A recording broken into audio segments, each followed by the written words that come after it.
gente querida, gente boa, me vendo em tantos lugares diferentes. Onde quer que você esteja me vendo e me ouvindo, receba meu beijo e a disposição de estender meu amor, carinho, entendimento, desejo de fazer o bem, de chegar até onde você está, até onde você esteja, como se eu pudesse estender as mãos e oferecer o melhor que existe dentro de mim para o seu benefício. É com esse espírito que eu estou aqui, é com essa disposição que eu chego, que eu venho todo dia, e é com essa oração, pedindo que o Senhor me ajude a fazer com que, da minha parte, a comunicação desta palavra seja clara, seja nítida, seja límpida, seja cristalina como a água mais pura e que ela chegue para atender, para dessedentar, para lavar, para purificar, para refrescar, para trazer descanso ao coração de todo aquele que com o melhor espírito esteja disposto a acolher essa palavra, essa boa nova do Evangelho de Jesus, que é caminho para a gente viver bem, viver melhor e bem na terra e transcender eternamente na nossa experiência de Deus, naquilo que está para além de toda a designação de para sempre. Para sempre pertence ao espaço-tempo. Tu queres nos dar vida eterna, tu queres que tenhamos a qualidade da tua vida em nós. Isto é vida eterna. Não é para sempre, é eterno. Está plantado na gente, é inarrancável de nós.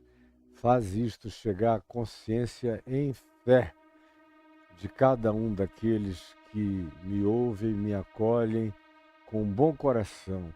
E que aqueles que têm preconceitos e prevenções sejam vencidos pelo convencimento amoroso, poderoso, pela persuasão inescapável do Espírito Santo.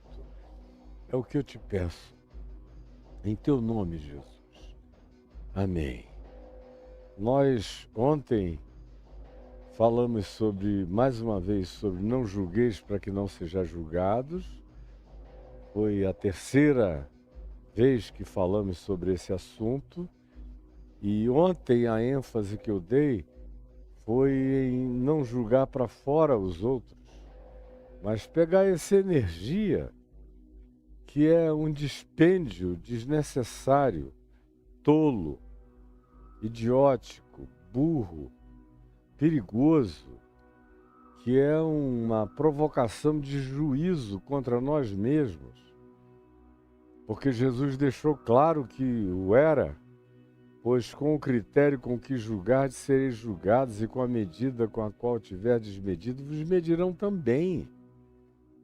Então, o retorno é certo dessa ação translocada, de julgarmos o próximo, até por causa das muitas coisas que eu disse nos dias anteriores, pela inadequação, pela impossibilidade, porque ninguém conhece o coração de ninguém, porque nós somos proibidos de separar o joio do trigo, porque nós não vemos como Deus vê, o homem vê o exterior, Deus vê o coração, porque esse ato de julgar gera um encolhimento cognitivo, de percepção, produz impossibilidades de sinapses positivas e melhores, construtivas e saudáveis dentro da gente. Eu listei uma quantidade grande de coisas que são contra nós, quando a gente decide julgar os outros. E depois de falar 2 dias sobre esses aspectos, e de também ir com você até Romanos 14, mostrando que Nunca haverá unanimidade de percepção entre nós, que a gente tem que se concentrar naquilo que é essencial à vida e não cairmos nessas discussões tolas, dietéticas, comportamentais, de costumezinhos, de modos pequenos e mediocrizados, os quais são transformados em realidades agigantadas, que criam fossos, separações, quebras, divisões, polarizações, como a gente viu acontecer recentemente, tanto nos Estados Unidos como em toda a América Latina e particularmente no Brasil, quando polarizações se estabeleceram por causa de idiotices, por causa de morais que são passageiras. Aquilo que hoje é moral nessa geração era imoral quando eu era pequeno. E na geração dos meus pais era mais inominável ainda. E na geração dos meus avós era algo absolutamente absurdo. E hoje em dia, todavia, existem coisas que vocês fazem com uma naturalidade enorme. Coisas que dizem, que pronunciam, que constroem, que arquiteturam, que expõem, que deixam vazar com uma naturalidade totalmente normalizada, mas que para os meus avós eram ofensas sem tamanho. E era tudo em nome da moral. Então, tanto quanto em nome da moral é hoje. Hoje a moral tirou uma série de itens, varreu um monte de itens das suas precondições de bom comportamento e de boa vivência, e que já não são levados em consideração, e estabeleceu outros tantos.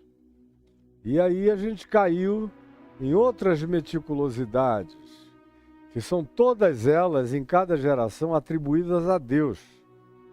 Porque é assim que a religião trabalha, ela trabalha com morais. E as morais são circunstanciais. Eu ontem à noite estava aqui falando numa live com o Bem-vindo Siqueira, o Lucas e o Gustavo Mendes, e até foram quase 4 horas, 3 horas e 40 mais ou menos de live. E numa das questões veio o tema de moral.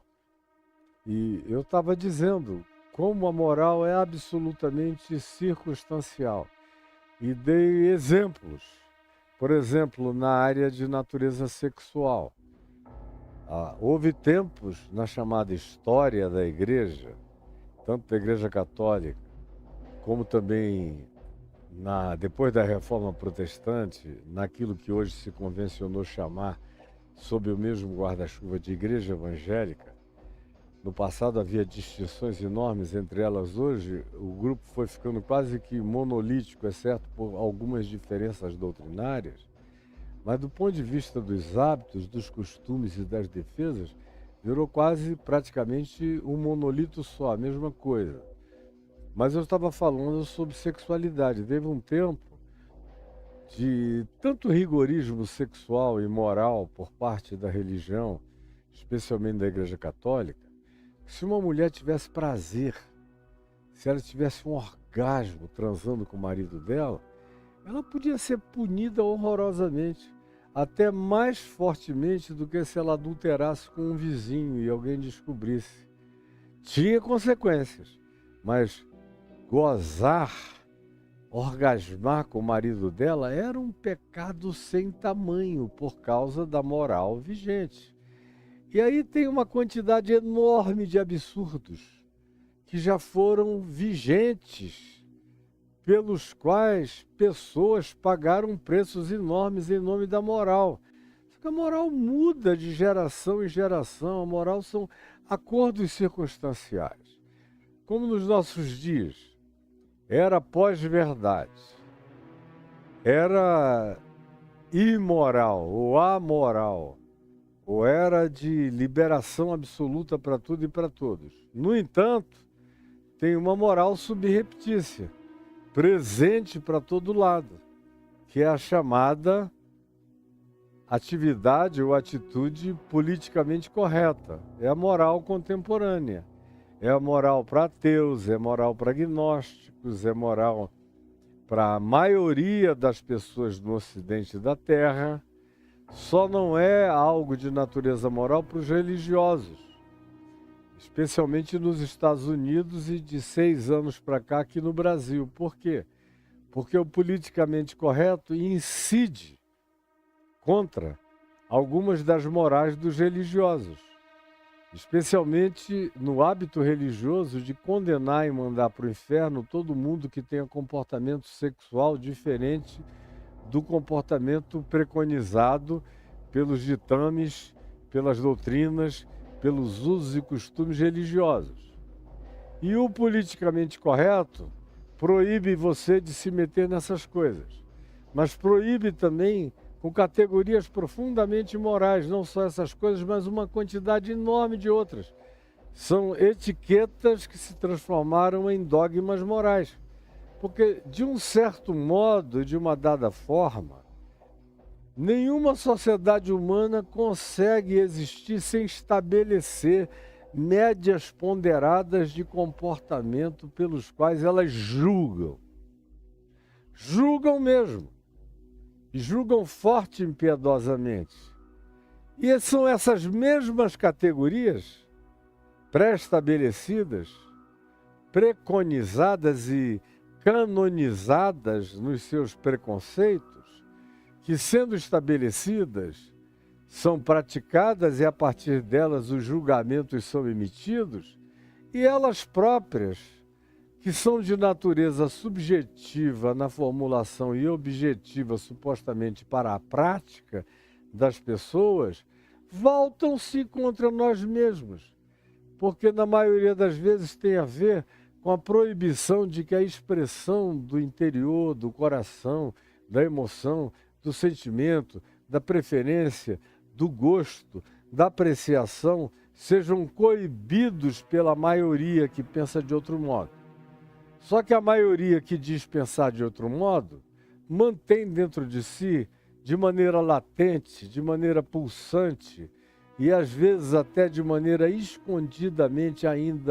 escondidamente, porém já com potencial compulsivo, vontades, desejos, caprichos, taras, parafilias, idiosincrasias que estão sendo contidas, abafadas por causa da imposição moral circunstancial, mas que o cara no privado, no particular, no escondido, onde não tem ninguém vendo, onde ele não pode ser reportado nem percebido, ele pratica como um bom hipócrita. E chega o dia em que alguém vê. Chega um dia em que a bandeira escondida aparece. Chega um dia em que o elemento guardado sob chaves e chaves e chaves de discrição é delatado. E aí a hipocrisia grita. Ah! E você passa a ser julgado exatamente pela intensidade, pela temática, pela ruindade, pela agressividade com a qual você julgou a todos. Isso tudo recai sobre você e recai pior, porque ainda vem sob a alcunha da hipocrisia mais deslavada e nojenta que alguém poderia praticar. Isso aos sentidos humanos, quanto mais diante de Deus, para quem você é um flagrante. Aí ontem eu dei ênfase na realidade de que, ao invés de julgar para fora o próximo, nós somos chamados a nos julgarmos a nós mesmos, para o lado de dentro. Eu introduzi esse tema anteontem, e ontem eu fui e entrei nele. Citei Carl Jung, citei a dificuldade humana de aceitar essa autopercepção, de se julgar a si mesmo, de olhar para dentro do próprio coração, de se examinar, e eu falei do significado da palavra grega usada por Paulo lá em 1 Coríntios 11, no episódio da ceia, quando ele diz examinai-vos a vós mesmos, e a palavra era aquela usada para jogar uma moeda contra um mármore ou uma pedra, para se avaliar a densidade e a natureza dela para ver se era um material não falsificado. Se carregava de fato os conteúdos prometidos como moeda e como valor. É o que Paulo usa dizendo, avaliem-se, julguem-se, deixem que o ser de vocês seja abalroado pela verdade do Evangelho, para que vocês se compreendam, se entendam, se discernam, se percebam, se ouçam, saibam de que material vocês são feitos, de que significados vocês são constituídos.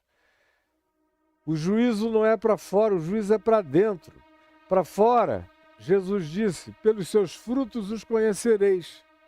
Não para a gente ficar acusando ninguém, mas para a gente aprender a se defender do lobo vestido de ovelha, do malandro disfarçado de santo, do pseudo-piedoso que só pratica não piedade, mas peidades fétidas e dissimuladas, para a gente escolher amizades que não sejam fingidas, para a gente decidir pastores para nós que não sejam enganadores, sacerdotes que não sejam dissimulados, lideranças que não sejam hipócritas e mentirosas, que querem apenas as vantagens da nossa participação.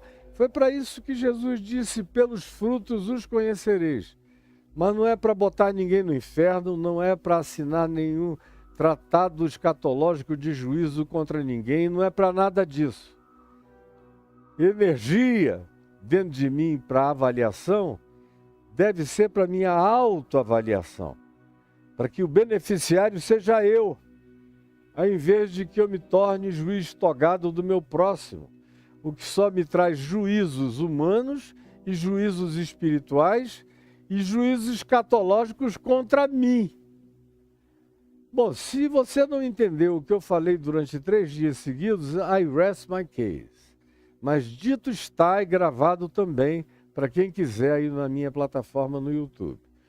Na sequência desse não julgueis para que não sejais julgados, porque isso não é lógico, porque todos nós temos os nossos defeitos, temos os nossos pontos cegos, temos as nossas incapacitações cognitivas e de percepção, todos nós, não há ninguém que não as tenha.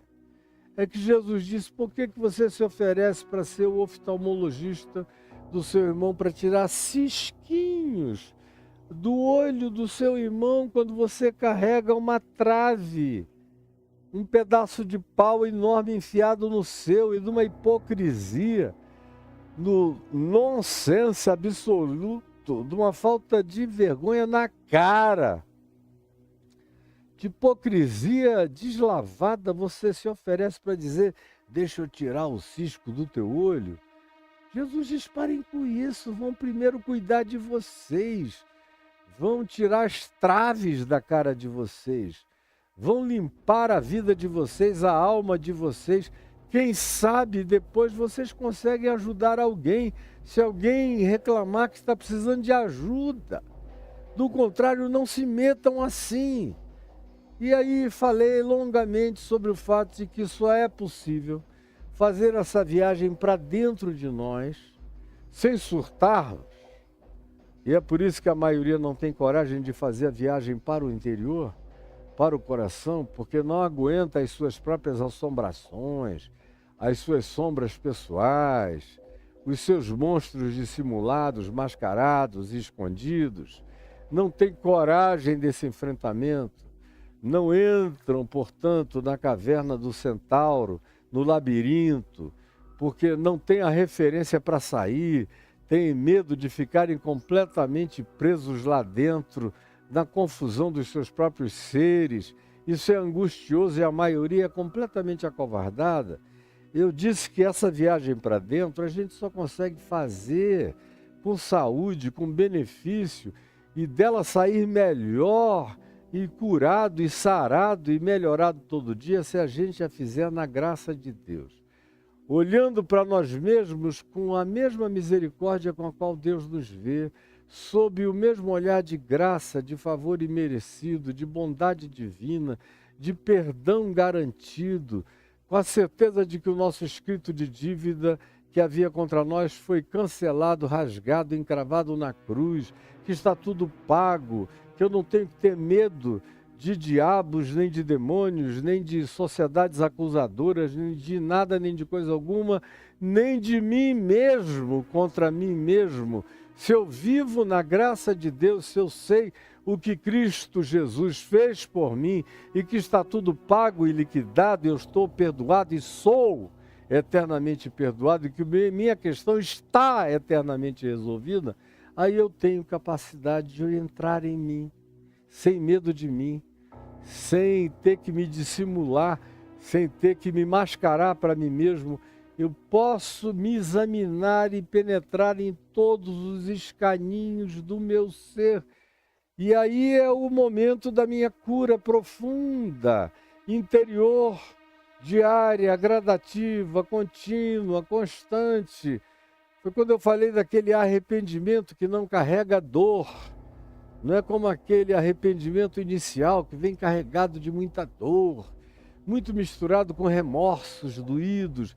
Depois que você cresce em Cristo e que você aprende a autópsia de si mesmo, porque como eu disse várias vezes nos dias anteriores, a autópsia deveria ser etimologicamente a capacidade da gente se abrir e a gente se autoexaminar, por isso é autopsia. Não é biópsia que eu faço um no outro. Em mim é autópsia, eu tenho que me autopsiar, olhando para dentro de mim mesmo. E só eu posso fazer. Algumas vezes com a ajuda de alguém muito sério, experiente, maduro e preparado.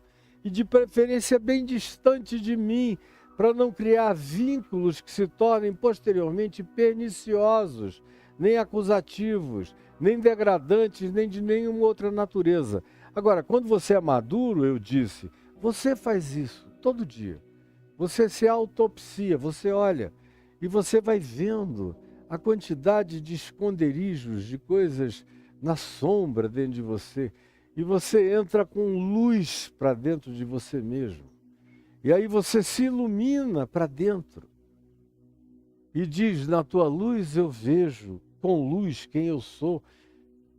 Porque tudo que se manifesta vira luz, deixa de ser a sombra da caverna de Platão, vira algo real e concreto e dimensionado no tamanho que seja, tratável com as possibilidades de tratamento que me são oferecidas pelo Evangelho. O Evangelho é uma boa nova que começa, antes de tudo, fazendo bem ao meu ser interior mais profundo, tratando de mim a partir das minhas entranhas e das minhas vísceras mais escondidas. E aí, depois de falar muito a respeito disso, eu encerrei o dia de ontem sobre esse assunto. E hoje, na continuidade, aparentemente, a gente chega no verso 6 e parece que o verso 6 caiu aqui de paraquedas. Pá! Que veio de lugar nenhum. Jesus estava falando, aí de repente ele pegou um assunto que vinha passando assim e jogou aqui. Pá! E o que o verso 6 diz? Não deis aos cães o que é santo, nem lanceis ante os porcos as vossas pérolas, para que não as pisem com os pés e voltando-se vos dilacerem. É interessante essa aparente interpolação, quando Jesus vem falando de tantas outras coisas. E do capítulo 6 para cá, ele vem falando sobre a artificialidade da vida, das orações, das ajudas econômicos, sociais aos outros, a entrega da busca do verdadeiro jejum, que deve ser praticado da maneira mais natural possível, sem que ninguém saiba, E de acordo com Isaías 58, melhor do que o jejum que nos faz não comer é o jejum que nos ensina a dividir a nossa comida com o pobre. Nós já vimos tudo isso aqui, aí de repente entramos na questão dos significados, dos valores, de que não dá para servir a dois senhores, não dá para servir a Deus e as riquezas, que a gente tem que decidir o que vem primeiro, tem que ressignificar totalmente a vida, porque querer criar uma equivalência entre Deus e os outros deuses, e não há nenhum outro Deus mencionado por Jesus nos evangelhos, a não ser o dinheiro, a não ser Mamon. Como eu disse a vocês, ele passa por um monte de divindades erigidas nos nichos de alguns altares pagãos de Israel, especialmente no norte do país, e não menciona nada. Não diz, vocês estão vendo esse Deus aqui, cuidado, amarre em nome de Jesus, ele não toca no assunto. E não faltavam esses elementos presentes no cenário do cotidiano dele, mas ele nem toca no assunto. O único Deus, o único ídolo, a única potestade concreta, materializada, que ele menciona é dinheiro, riqueza, poder, acumulação. E eu exemplifiquei dizendo que os 5 homens mais ricos do mundo, que têm bilhões de dólares, se todo dia gastassem juntos $1 milhão todo dia, levariam 470 anos para torrar a grana inteira. Enquanto isso, 5,5 milhões de indivíduos poderiam ser mantidos durante todos os dias da sua vida por esse dinheiro, que eles não sabem nem aonde enfiar.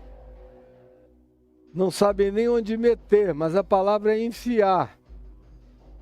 Porque, de fato, é uma grana que sobra tanto que só enfiando. E você decide onde, mas é só enfiando. E aí Jesus, depois de falar isso, diz que uma das maiores causas de ansiedade tem a ver com essa questão do autossustento. De comer, de beber, disso e daquilo. Os que cultuam as riquezas já resolveram isso há muito tempo. Ou como diz Jesus na parábola ou na história daquele jovem rico, ele diz, quão dificilmente entrarão no reino dos céus os que confiam, os que colocam a sua fé no que adquiriram, no que possuem, quão dificilmente entrarão, porque aquilo vira um Deus para o coração. E se virar um Deus para o coração, ninguém pode servir a dois senhores. Aí Jesus, depois de falar desse assunto, e eu fui não acurado, como quem está dando uma aula num seminário para pessoas academizadas, não, eu estou tentando ensinar o Evangelho aos corações simples, que querem aprender para si. Uma vez que se falou disso, o verso 25 começou dizendo, por isso vos digo, não andeis ansiosos. Porque é inevitável que o amor ao dinheiro, a confiança no dinheiro, o ajuntamento de dinheiro, a obsessão pelo dinheiro, produza uma super ansiedade. Mais ansiosos dos que os que não têm hoje ainda para comer, não sabem ainda do que vão se alimentar, chegaram até essa hora do dia, 12:30, 1h, sem terem resolvido o problema, mais ansiosos do que esses são os que têm milhões e milhões e milhões e passam o dia pensando em como é que vão fazer para não perder, para não diminuir. Mas Jesus, conquanto já tenha falado acerca desses, de como a vida desses se transforma num inferno em existência, fala agora daqueles que não têm. E para esses Jesus diz, não andem ansiosos com o que vocês vão comer, nem beber, nem vestir. E aí nós ficamos aqui alguns dias tratando disso, dando as razões pelas quais a ansiedade é totalmente alejante, paralisante, diminuidora do potencial produtivo, é ilógica, não nos ajuda, tira de nós toda a fé simples e implanta em nós uma incredulidade arraigada, um desespero materialista que não cessa e uma incapacidade de confiar na bondade, no cuidado, no carinho, na ternura de Deus quanto a fazer provimento para o nosso próprio sustento. E eu falei tantas outras coisas sem irrealismo, falando tudo com realidade, com pé no chão, sabendo que não ter o que comer e beber é uma dificuldade horrorosa e uma tentação terrível. Então não houve nenhuma irrealidade, está tudo guardado e gravado para você. Aí nós entramos 3 dias seguidos na questão do julgamento, de não julgueis para que não sejais julgados. Aí o contexto antecedente está todo na vigência.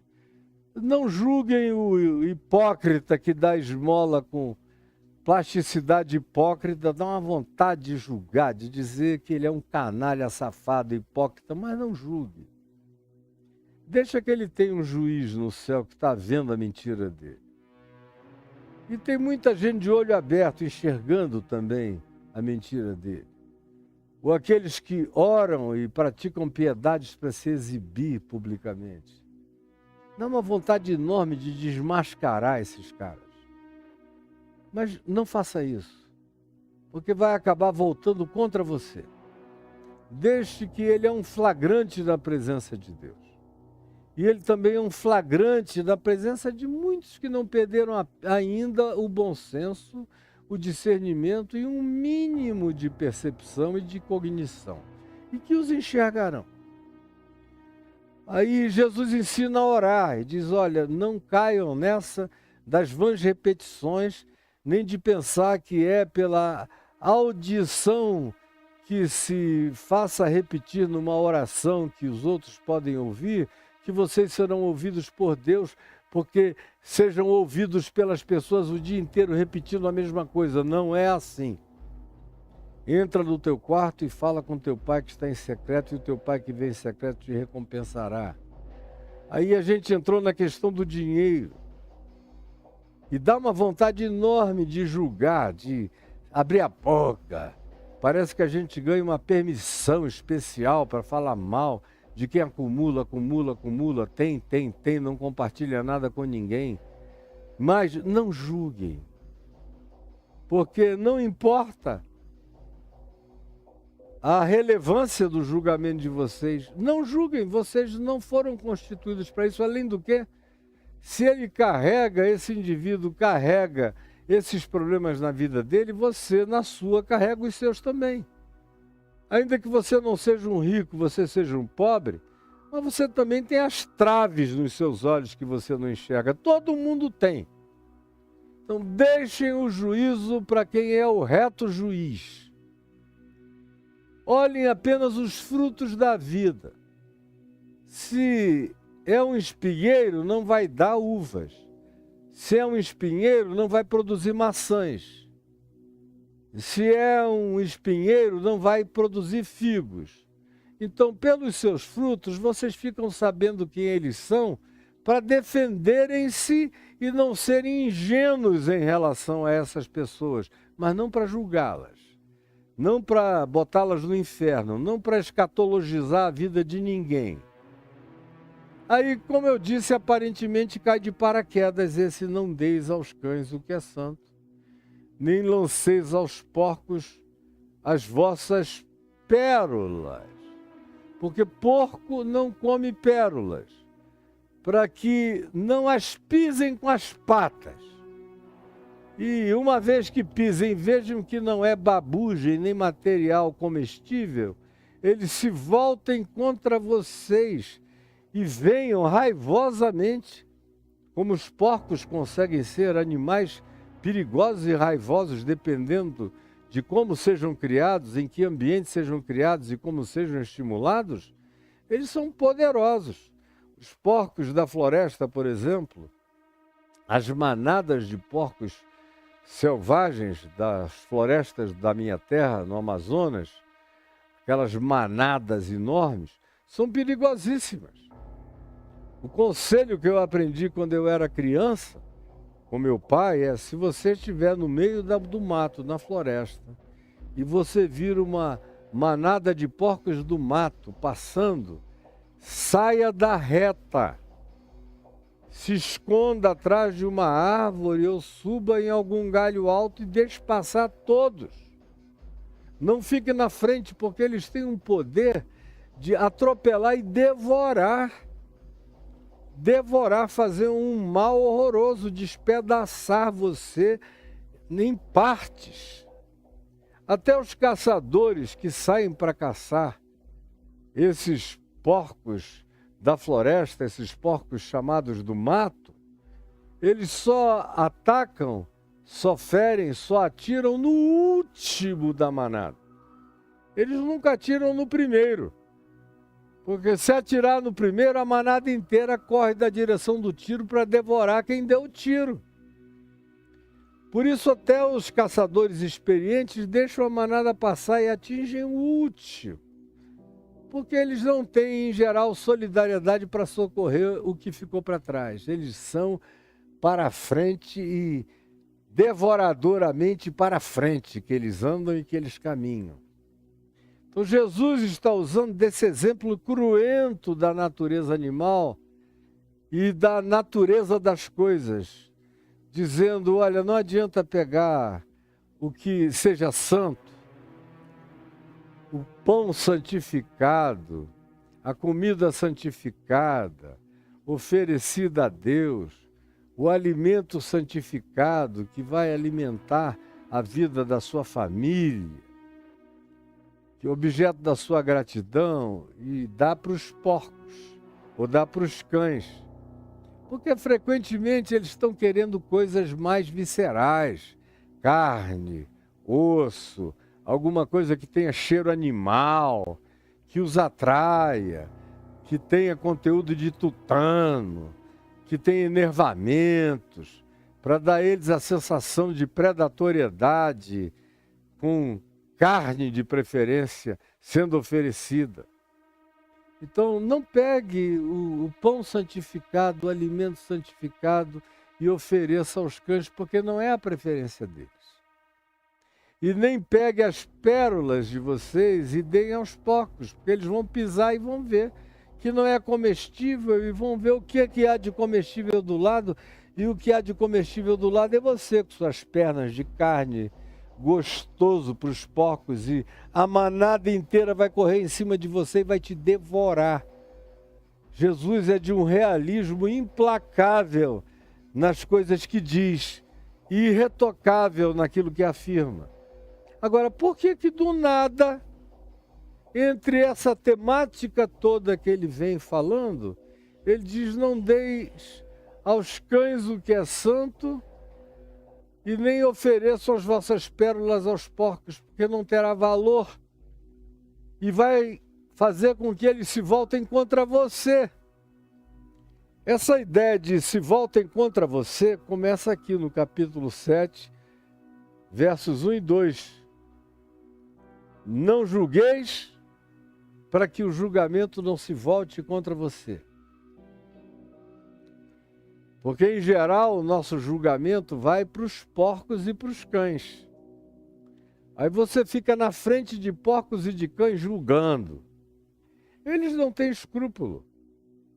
Eles não estão nem aí para o que você possa ter de valor, de significado, de importância, de verdade, de sentido, de lucidez.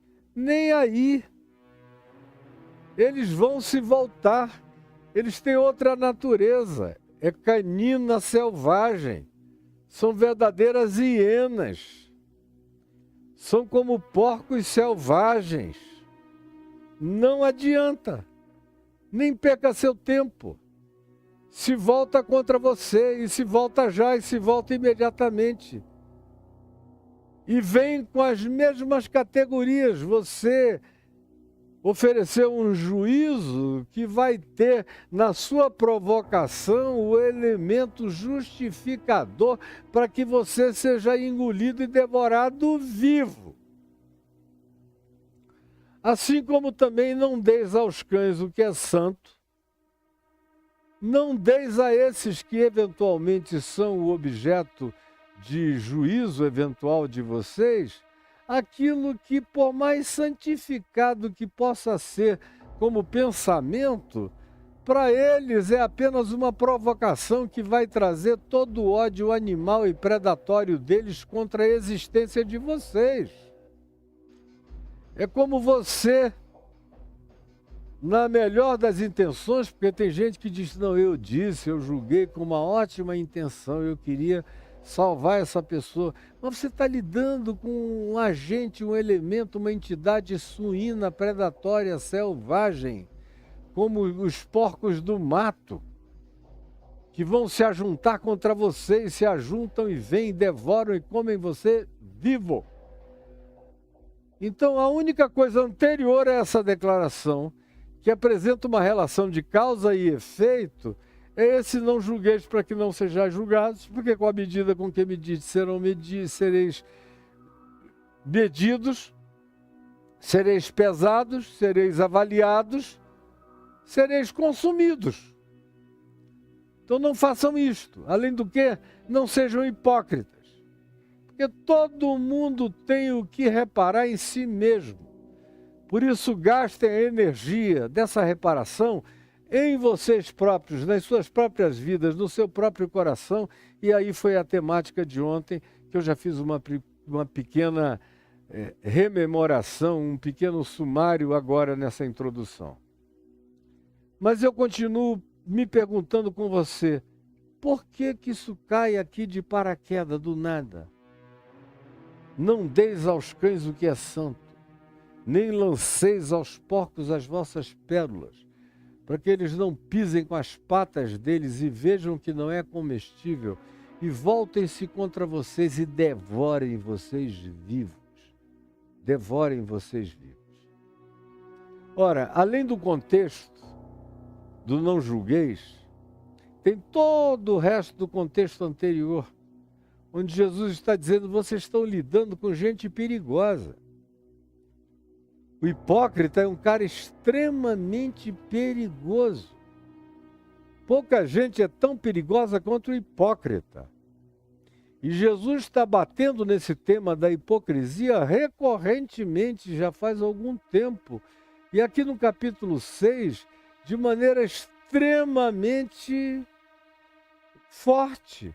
Mas antes do capítulo 6, ele já vinha falando, olha, não resistais ao perverso. Cuidado, perverso é perverso. Vive e se alimenta de perversidade. Não vos vingueis a vós mesmos, porque vingança produz resposta de vingança insaciável. Aquele que foi objeto de uma ação vingativa da sua parte, se sentirá ungido, untado, validado, para comer você vivo, como um porco do mato, como um cão raivoso. Aí ele entra no tema explícito da hipocrisia. Foi a hipocrisia que matou Jesus, foram os hipócritas que ergueram a cruz. Não tem gente mais perigosa, mais caninamente raivosa do que o hipócrita. O hipócrita é o diabo, é o substituto de Satanás. Satanás tira férias onde tem muito hipócrita. Satanás vai para Aruba, Satanás vai para qualquer outro lugar, vai para o Caribe descansar no meio de uma congregação de hipócritas. Ele diz, deixa eu deixá-los trabalharem à vontade, porque eles têm toda a expertise para fazerem males indefiníveis, indecorosos e indizíveis. O hipócrita é tenebroso. E a maioria de nós lida com hipócritas. Eu lidei com hipócritas a maior parte da minha vida, porque não há ninguém que queira trabalhar com a fé. E eu hoje em dia já tenho agora, desde 1998, eu lido com a fé daqueles que eu encontro querendo genuína fé do lado de fora. do lado de fora das pocilgas religiosas, do lado de fora dos chiqueiros religiosos. Eu lido com a fé no mundo. Como disse John Wesley, quando queriam botá-lo dentro de uma paróquia fechada, contida, diminutiva, mediocrizante, num container, dentro do qual ele deveria ficar preso e cumprir o papelzinho dele dentro daquelas 4 paredes, e ele disse não. O mundo é a minha paróquia. Que foi o que Jesus ensinou, ele só estava repetindo o que Jesus disse. Nós somos o sal da terra, a luz do mundo, portanto o mundo é a minha paróquia. Quando ele disse, Pai, eu não te peço que tu os tires da paróquia que é o mundo, não os tires do mundo, e sim que tu os livres do mal. Como ele também disse, ide por todo o mundo é a paróquia. Como a parábola do joio e do trigo não acontece entre 4 paredes. Quando indagado, ele disse, o campo onde cresce o joio e o trigo é o mundo. O mundo é a minha paróquia. E de 98 para cá, eu me dediquei exclusivamente à minha paróquia mundana, à minha paróquia terráquea, à minha paróquia planetária. Falando para fora. Eu falo para dentro porque tem gente de dentro aqui me ouvindo. Tem milhares de pessoas do lado de dentro que vivem aí nesse rodízio de Meca, em volta da Caaba, rodando em volta da Caaba, evangélica ou católica, de dia e de noite, com as suas preces. Tem milhares aqui me ouvindo. Agora, a minha preferência, a minha destinação missional é para fora. É para aqueles que nenhuma igreja, nenhuma religião alcançarão jamais. Esses são os meus prediletos, os meus preferidos, aos quais eu me designo na presença de Deus, dizendo, eis-me aqui, envia-me a mim. E vou. E eles me ouvem, me acolhem, me atendem, prestam atenção, se convertem e eu os batizo em nome do Senhor Jesus. E não digo para ninguém. E de preferência não digo para que eles não sejam molestados pelos cães e pelos porcos.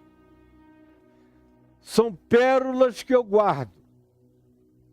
São tesouros que eu nem divulgo para que não venham ser molestados. Eu fico vendo as pessoas falarem mal de gente que já andou anos-luz na frente deles na compreensão do Evangelho, só porque não se congregam em lugar nenhum. E eu ouço e não digo nada sobre os avanços que essas pessoas estão fazendo para poupá-los de serem molestados por esses religiosos que no dia que souberem que eles até batizados já foram, e que são pessoas influentes, poderosas, famosas, significativas, importantes, no dia seguinte vai ter gente na porta querendo abusar, querendo tirar, querendo tomar, querendo oferir algum benefício, querendo perturbar, querendo fazer deles prosélitos, querendo fanatizá-los. E eu os poupo, os defendo e os protejo, como quem pega pérolas e não dá aos porcos. Como quem pega o que é santo e não dá para os cães. Isso é só um aspecto do que eu particularmente faço numa ilustração singela. Mas voltando aqui ao texto, Jesus está dizendo, olha, essa temática toda, eu estou ensinando a quem quer ser meu discípulo, para que vocês guardem como prática pessoal de vocês, para a vida de vocês, no cotidiano de vocês.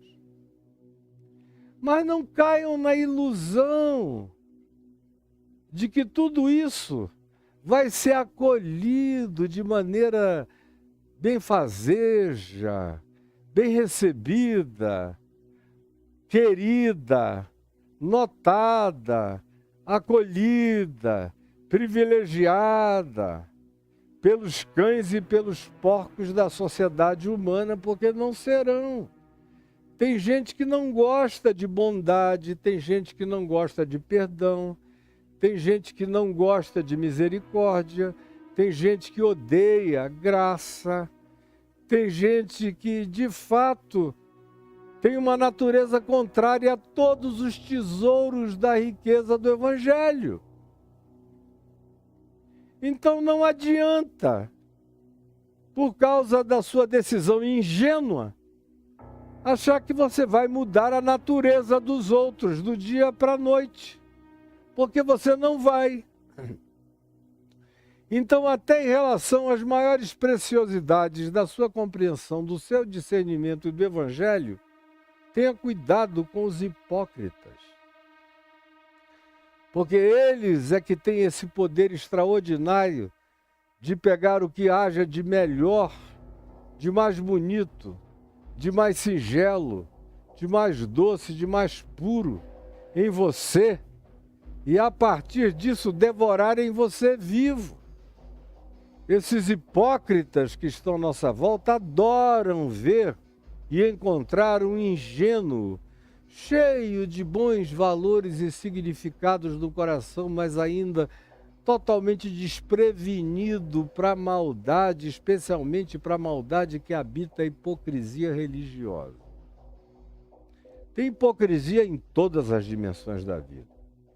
Mas a hipocrisia religiosa é incomparável porque ela é praticada em nome de Deus, o que dá a ela algumas prerrogativas de maldade profunda e abissal que muitas outras formas de hipocrisia não possuem, porque são hipocrisias descaradas, feitas em nome da política, em nome do partido, em nome do interesse imediato, e vão sendo praticadas. Agora, essa feita em nome de Deus, que termina com um pedido para fazer oração, e saem dali daquela sala dizendo, oba, a gente vai comer esse cara vivo, como eu já vi em tantos lugares.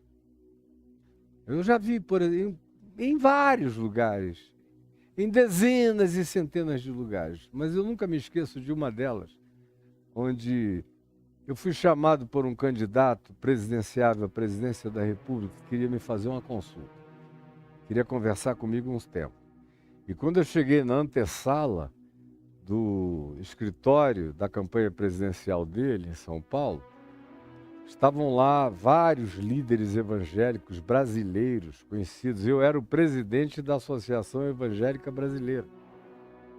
E aqueles caras, supostamente, estavam todos eles vinculados a essa organização que reunia 65% de todas as igrejas evangélicas do Brasil, estavam vinculados a ela e que me tinham como presidente da instituição. E aí eu entrei na sala, ouvi o que o presidenciável tinha a me dizer e guardei o que ele me falou. Quando eu saí, esses líderes que estavam lá fora pediram para me levar ao aeroporto de Congonhas, num carrão bonitão, de marca, de grife. Aí me levaram. O chofé na frente, eu ao lado do motorista, e atrás tinha uns 4 deles sentados, de denominações conhecidíssimas, eles são os presidentes delas. Mas os caras são tão cara de pau, são tão caninos, são tão porcos perversos e devoradores e predadores, que na minha presença, sabendo de que natureza eu era, como eu me tratava e como eu tratava tudo, e o que eu advogava e o que eu preconizava, mesmo assim eles não tiveram o menor pudor de dizer, poxa, que maravilha, a gente entrou, fez uma oração com esse idiota e cada um de nós está saindo daqui com $300 mil no bolso. Isso foi em 1994, onde $300 mil valia muito mais do que $300 mil valem agora. Quem são esses seres? Se não cães e porcos. E eu ali tentando oferecer o evangelho do reino, os princípios do reino, a bondade de Jesus, a ética de Cristo. Para eles, na realidade, não passavam de cães perversos e de porcos selvagens. E você só fica se expondo. E eles ficam aprendendo cada vez mais como é que conseguem te comer vivos, te devorar vivos. A gente já sabe como esse cara é e agora, na primeira oportunidade, a gente devora ele inteiro. Como tentaram fazer, como com efeito, fizeram de tudo para realizar, eles só não sabiam que a minha casca era grossa. Muito mais grossa do que eles podiam imaginar. E que quebrava o dente deles me dar uma dentada. Mas o que Jesus está dizendo é: tomem cuidado com toda essa ambiência. Porque eu venho falando de gente sem pudor. E de gente sem amor. E de gente que tem outros significados, que tem outros valores. Que dá importância a outras coisas. E que trata a vida com hipocrisia, com mentira.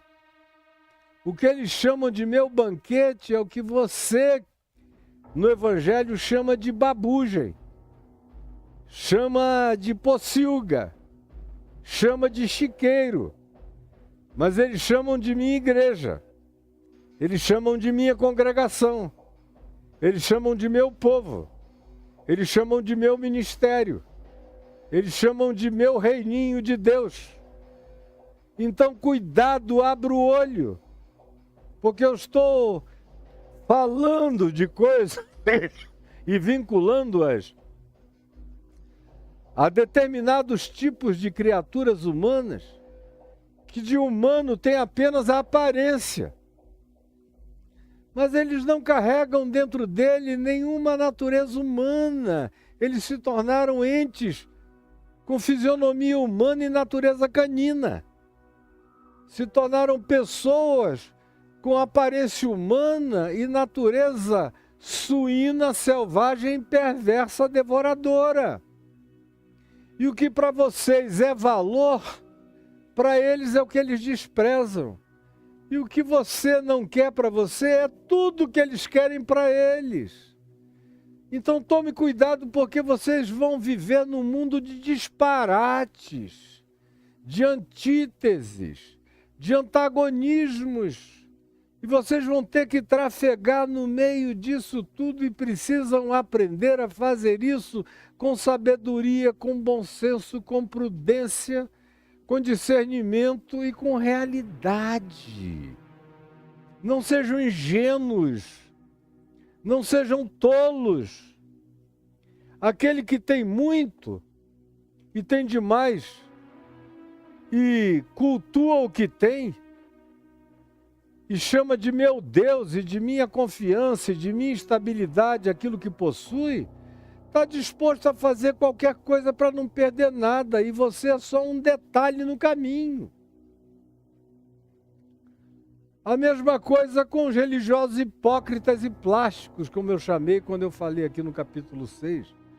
Tomem cuidado, eles são insensíveis. A mesma coisa com aqueles que se vingam.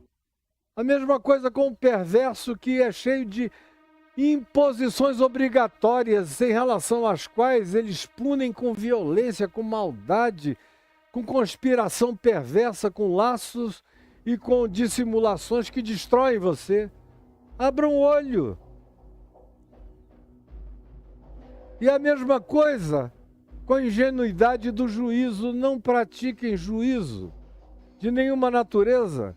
Primeiro, por sabedoria. Segundo, porque ninguém está adequado. Terceiro, porque não é prerrogativa de vocês. Quarto, porque todo mundo pode ser julgado de volta. E quinto, porque a prática do juízo produz hipocrisia.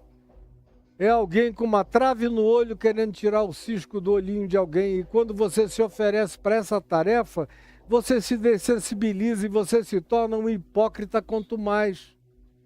E aí você perde a sensibilidade, perde a sabedoria, perde o bom senso, perde o cuidado, perde a prudência, perde tudo. E aí acaba sendo desses tolos. Vira um bobo. O que Jesus está dizendo é: não sejam bobos. Não sejam tolos. Não se vulnerabilizem. Não acreditem que a vulnerabilização de vocês não será usada de maneira perversa por eles. Eles usarão. Eles virão impiedosamente contra você. Por isso, escolha. Escolha suas amizades. Escolha suas intimidades. Escolha quem pode ter a gravidade de compromisso enraizado, humano e honesto para conter e para guardar qualquer das suas confidências. Escolham bem os seus amigos. Escolham quem vocês botam para dentro de casa. Escolham que bocas vocês beijam, com que línguas vocês trocam salivas. Escolham para quem vocês abrem a perna. Ou escolham em que e em quem vocês se introduzem. Escolham quem vocês levam para debaixo do mesmo teto. Escolham quem vocês deixam sentar à volta da sua mesa. Escolham quem vocês convidam para dentro da casa de vocês. Escolham quem é que pode ter permissão para penetrar a intimidade da família de vocês. Prestem atenção em todas essas coisas, para que vocês não estejam pegando as melhores e maiores e mais graciosas preciosidades da vida de vocês, como quem dá o que é santo aos cães que desprezam o que vocês valoram, o que vocês significam e o que vocês emprestam e atribuem significado, enquanto eles desprezam completamente. Cuidado para que vocês, num afã ingênuo, não ofereçam as suas preciosidades, as suas pérolas, os seus tesouros, as suas riquezas, as suas intimidades, as suas preciosidades do coração, da intimidade a qualquer um. Cuidado com quem você abre a alma. Cuidado quem é que você elege para ser o seu conselheiro. Cuidado com aquele que você diz, esse é meu amigo e sabe tudo de mim, conhece até as minhas pregas. Cuidado. Cuidado. Nós vivemos num mundo onde há gente boa e onde há uma quantidade absurda de gente cada dia pior, cada dia mais ruim. Porque com todo realismo foi Jesus que disse, com a multiplicação da iniquidade, o amor vai se esfriando de quase todos. Chega uma hora em que o amor seca, some, desaparece. E aonde não há amor, a vida se torna completamente vivida num lugar perigoso. Aonde a iniquidade cresce, os seres do amor precisam se tornar atentos, prudentes, vigilantes. Cuidado com a ingenuidade. Cuidado com os julgamentos de primeira aparência. Cuidado com as falsas impressões. Ou cuidado com essa perspectiva salvadora, messiânica, que entra e habita o coração de muita gente, que diz, cãozinho raivoso, tão bonitinho, gostei das manchinhas dele. Comigo ele vai ser diferente. Eu vou adestrá-lo, amansá-lo e ele vai se tornar um cão mimoso, sem saber que ele sofre de raiva crônica. Ele vai te devorar, ele vai te comer, ele vai te morder, ele vai te contaminar, ele vai te fazer mal. Cuidado!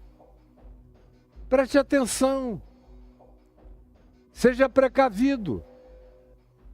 Seja, portanto, prudente. Dê tempo ao tempo. Veja.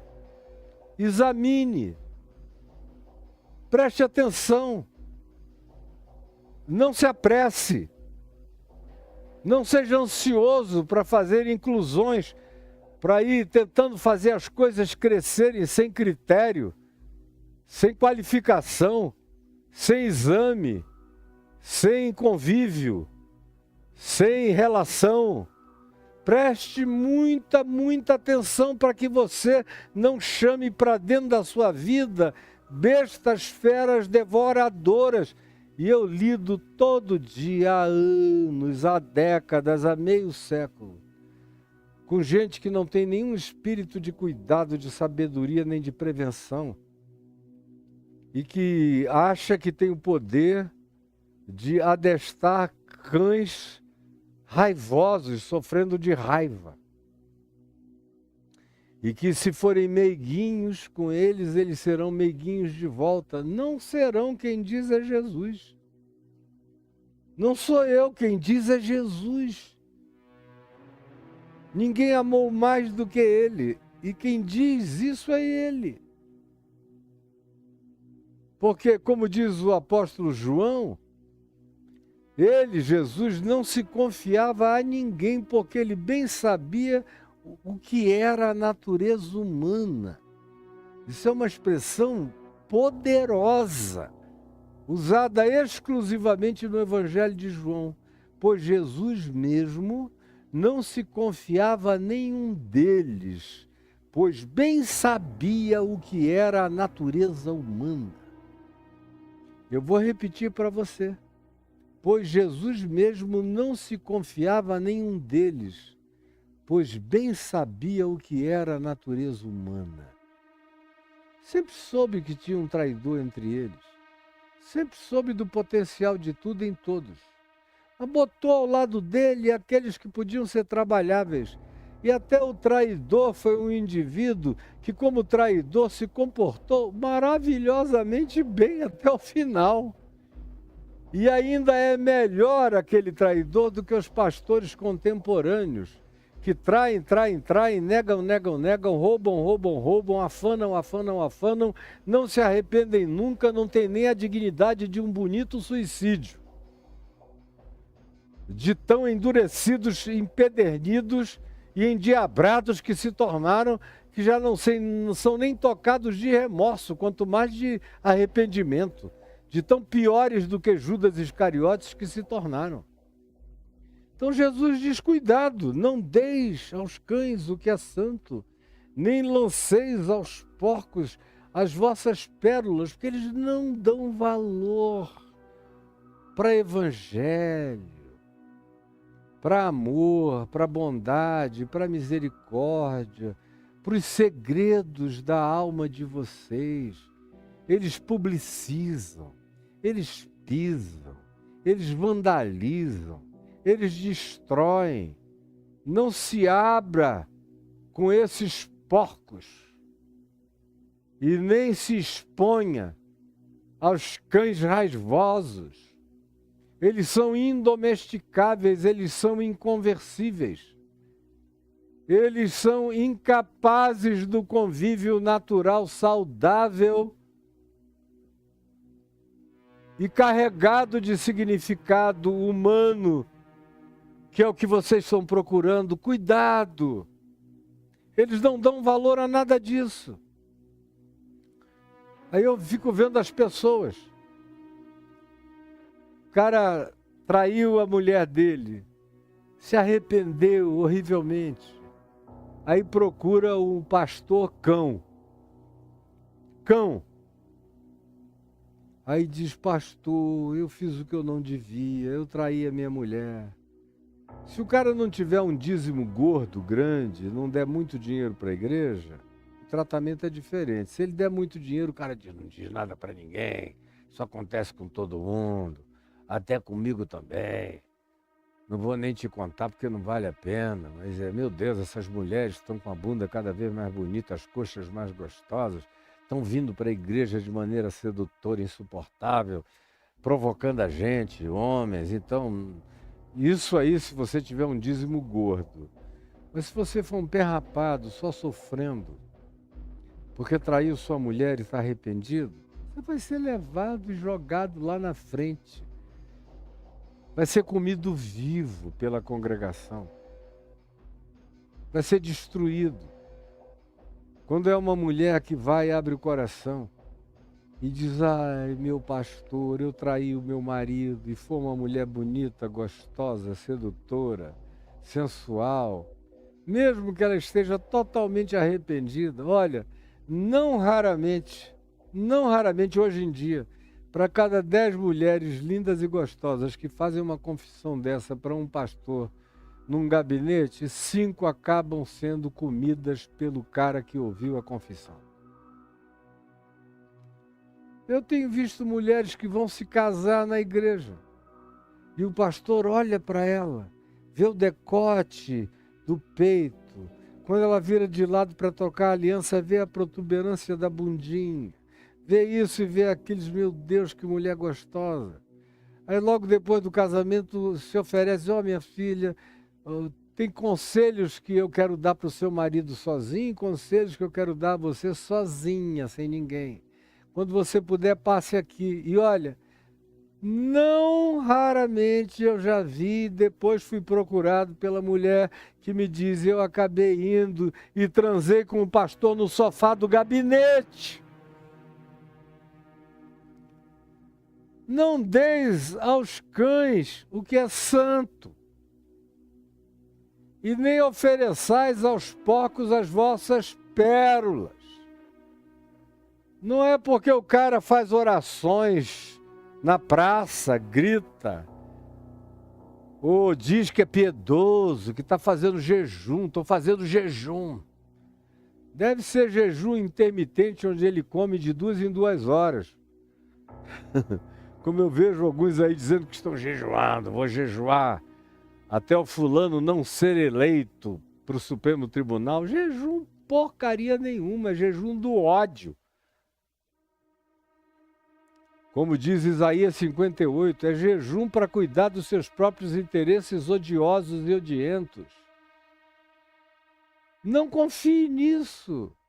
Pare de ser bobo, é o que Jesus está dizendo. Abra seus olhos. Você está lidando e vivendo num mundo onde a grande maioria carrega a natureza predatória. Não é para você virar um neurótico, angustiado, paranoico, mas é para você aprender a viver com sensatez, com bom senso. Não é porque você faz parte de uma congregação que você pode sair abrindo o coração para todo mundo. Cuidado!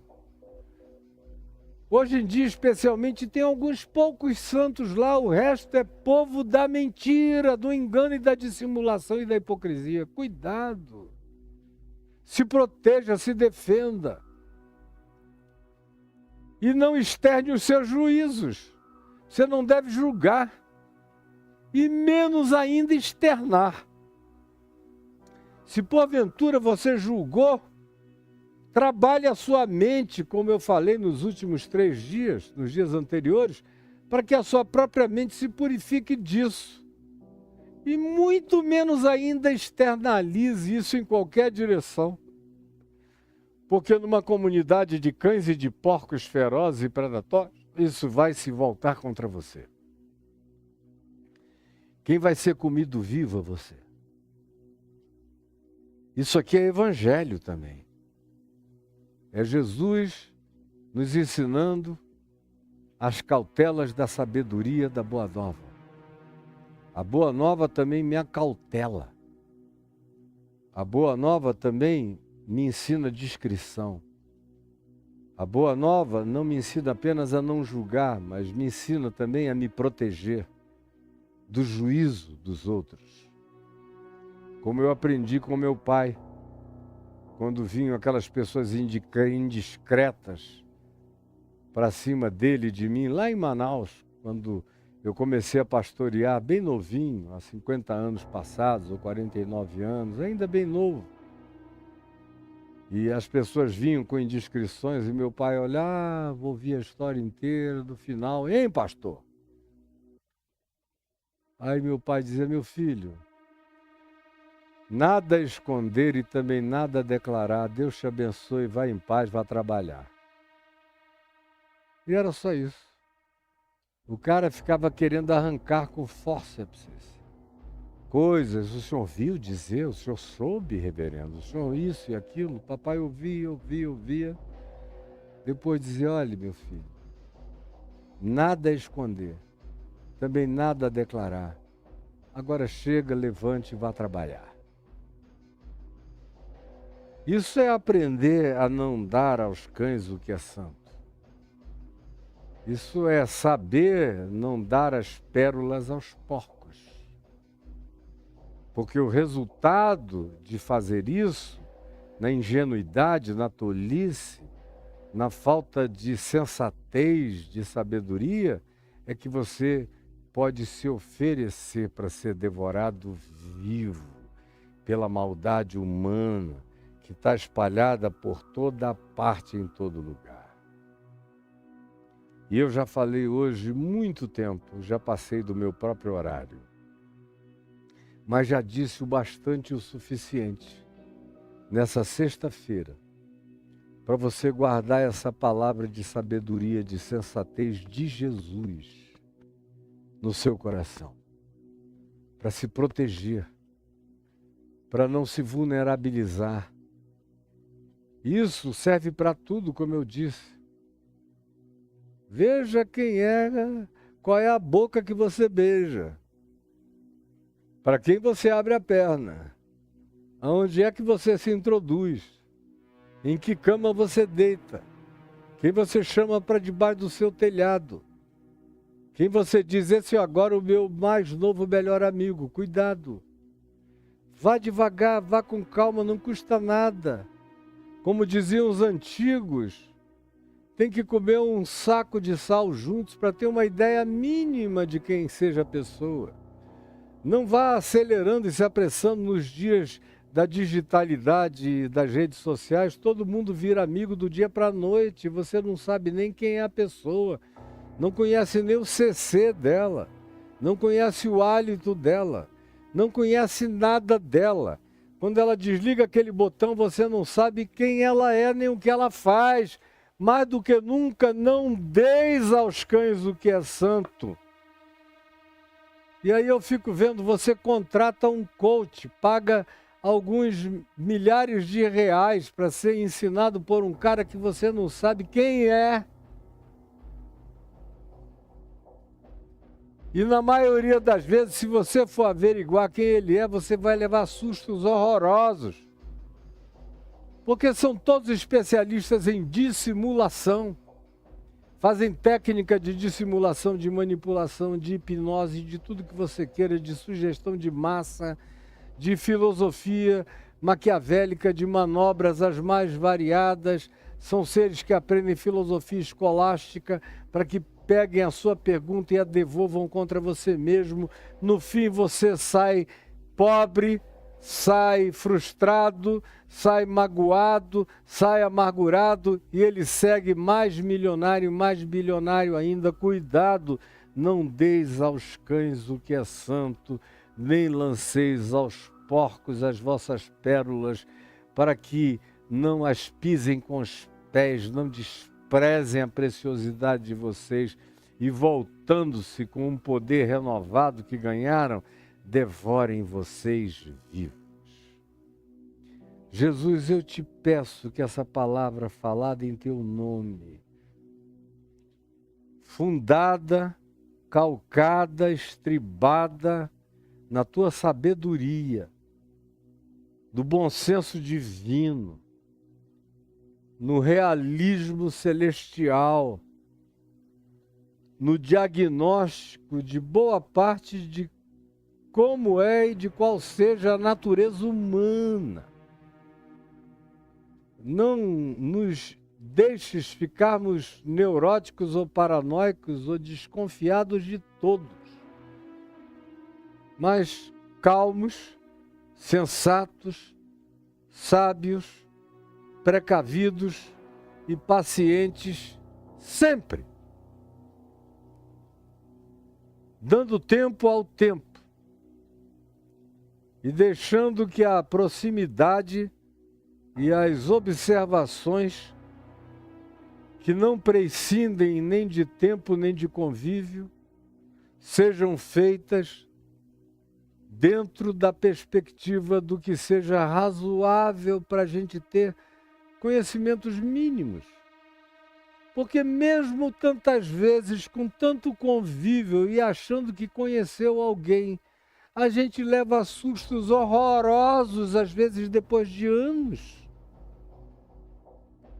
Quando somos objeto de engano e dissimulação profunda de gente que aprende a arte de todo engano, conquista e sedução, para depois que a gente se desarma todo, eles nos comerem vivos.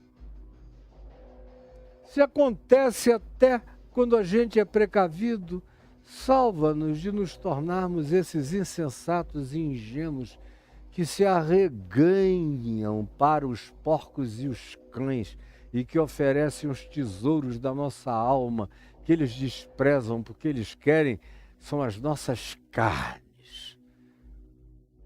Eu te imploro que essa palavra, energizada pelo poder do Espírito Santo, esteja fazendo bem, trazendo luz, sabedoria, consciência, proteção, resguardo, e construindo uma muralha de fogo de proteção à volta de todo aquele que decida hoje não viver mais como um tolo, um bobo, um ingênuo, manipulável, enganável, levado por qualquer um para qualquer lugar e no final devorado por inteiro, ficando apenas um nada de existência na vidinha dessas pessoas. É o que eu te imploro que tu faças, ó Espírito Santo, agora, no coração de todos nós e de todo aquele que com boa vontade esteja me ouvindo e acolhendo a palavra do Evangelho. Eu peço isso em nome de Jesus, que disse que tudo quanto pedíssemos em seu nome, ele responderia, eu peço em nome dele. Em teu nome, Jesus. Amém e amém.